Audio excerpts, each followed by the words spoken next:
I've been sitting and thinking about whether or not to weigh in on that conversation about white people shopping at international groceries. And at Asian markets, there's been a tremendous amount of discourse about it on TikTok. And you might be like, Angela, a white lady is the last person who should be weighing in here. I have no interest in stepping into the middle of a conversation that those communities are having on TikTok. If you are not familiar with the discourse, to distill it down far too simply, there was a comment about folks side-eyeing white people in international groceries. I really am a nice person, but I can't stop myself from giving snark to the white people at Asian grocery stores. I'm sorry, I'm not sorry, I can't stop doing it. Like, I just side-eye every time I see you there. What are you doing here? And like, arguably I could be in the right if they're like, taking up space loudly in the way.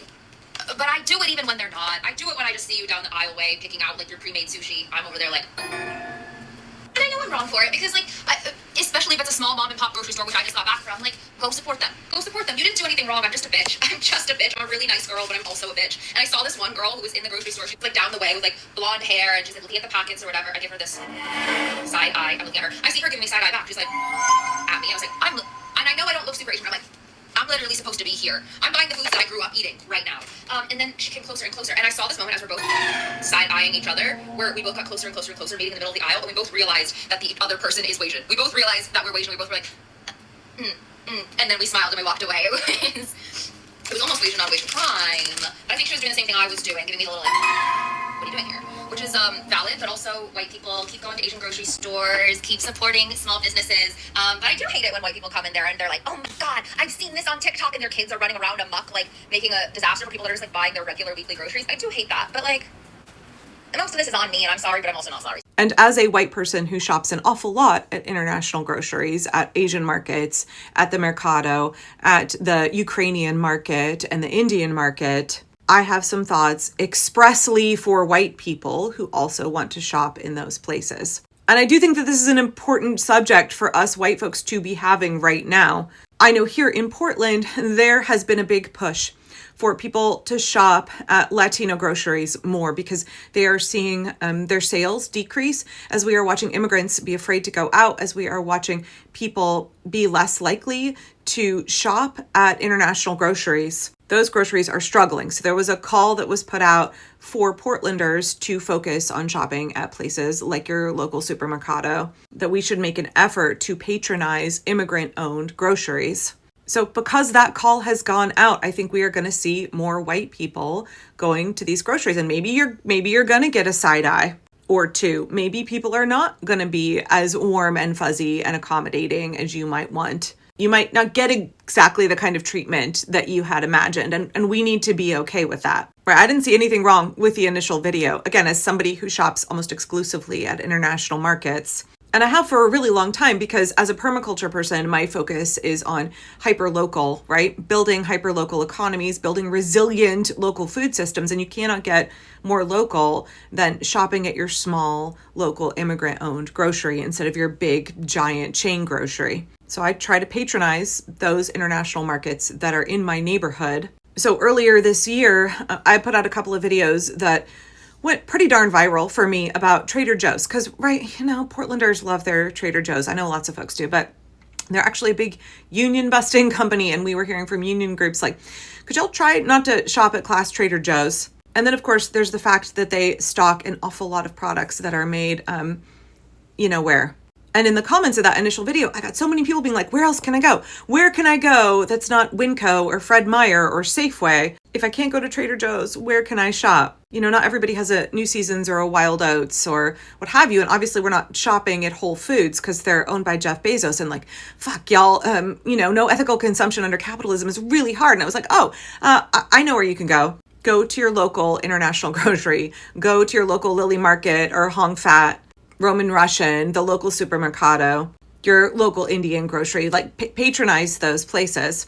And I neglected in that discourse to talk about the issue that is now coming up. And I think it's really, really relevant for white people who want to shop in those places. I stand firm in my belief that we should treat people for, who they are, not what they are. And I think that curiosity should be met with guidance and not with shame. And I know that I'm an old bird, but I still want to learn things, and I still want to, understand things on a level that is, outside of just whatever my perspective is. And sure, my platform, I most likely will continue to talk shit about people who are, behaving like a bunch of assholes. But I have to still hold on to the belief that, we can bring people together. And I love to think that food is a great way to... This was the apology that Sujia just issued on her page in response to the side-eyeing H Mart Gate incident. And I loosely use the term apology because I don't consider this an apology. I know she's trying to rationalize her thinking and explain nuance to people who might have missed it. And she's speaking as a mother, so I'm going to speak as a son. Because I do think that I have conversations, and I had mentioned before that this is a generational issue. And I understand when my parents say that as Asians coming to this country and we're foreigners and we have been treated poorly in the past, that it might seem like the best option for us to assimilate and be extra welcoming to white people. That seems to be the stance that a lot of older creators, especially Korean creators, have on this app because they think that that's going to get us somewhere.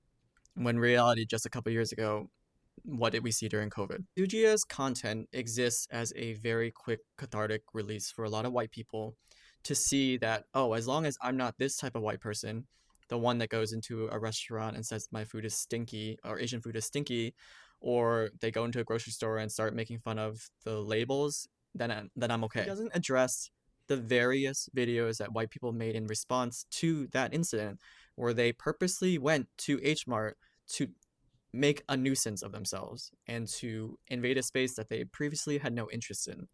She has no mention of that, even though there were thousands of comments and hundreds of videos made where white people did that.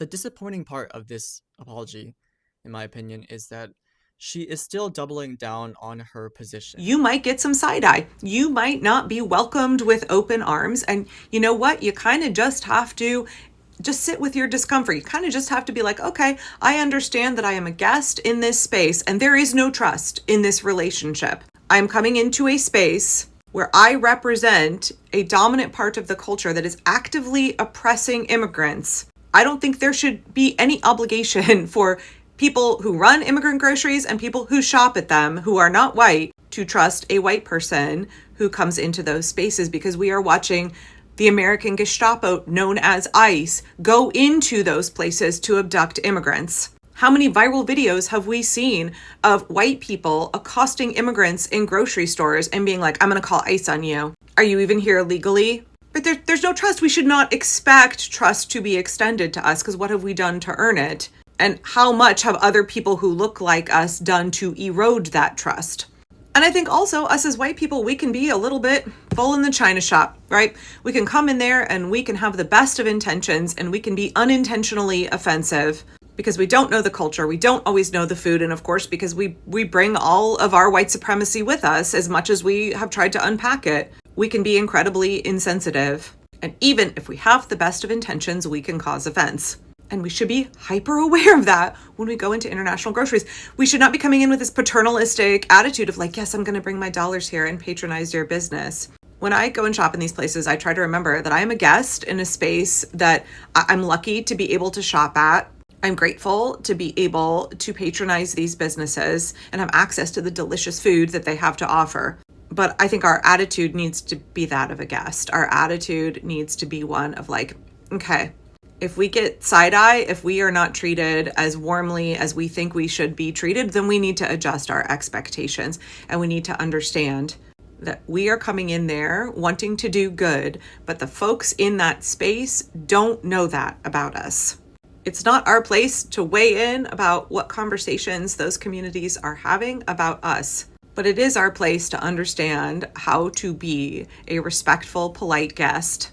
How to understand that even if we earnestly want to do good in a space, that we can come in and cause offense and do harm, and that other people don't know our motivations and don't have to obligatorily extend trust to us. So I will continue to shop at my favorite international groceries in Portland. I appreciate the call that has come out from the immigrant community to please come and patronize their businesses, their grocery stores, because they are struggling as more and more immigrants are staying home. They are seeing their sales numbers dip and they need our support right now.